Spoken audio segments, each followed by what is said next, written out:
The UK property market is changing, and not just because of interest rates. Major legal reforms are reshaping how property is owned, rented, and developed. In this video, we'll break down the key reforms affecting real estate and what they mean for the market. Leasehold reform. One of the biggest changes comes from the Leasehold and Freehold Reform Act 2024.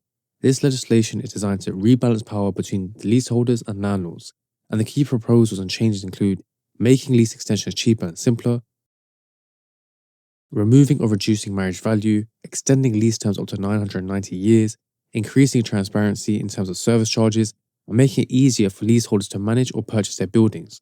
So the impact for leaseholders are this improves affordability and control. For landlords and investors, it reduces long-term income from ground rent and alters asset valuation. Overall, it shifts the value away from the freeholders and towards the occupiers. The next one is renters' rights reform.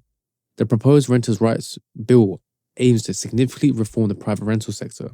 Key measures include the abolition of Section 21 no-fault evictions, introduction of a more secure tenancy system, stronger rights for tenants to challenge rent increases, and improved standards and enforcement. So the impact for tenants is that this increases security and stability. For landlords, it reduces flexibility and may increase compliance costs. Some landlords may exit the market, reducing supply, while others may adapt through professionalization. The next one is building safety reform. Following Grenfell, the Building Safety Act 2022 introduced major changes. It creates stricter obligations for developers, building owners, and managing agents.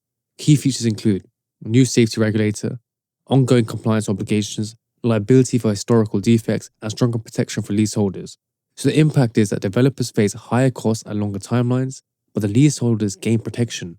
But the market has seen delays in transactions and financing, particularly for high-rise buildings.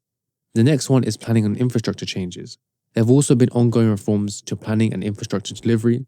These include continued use and evolution of the SIL and Section 106 agreements, proposals to simplify developer contributions, and focus on accelerating housing delivery.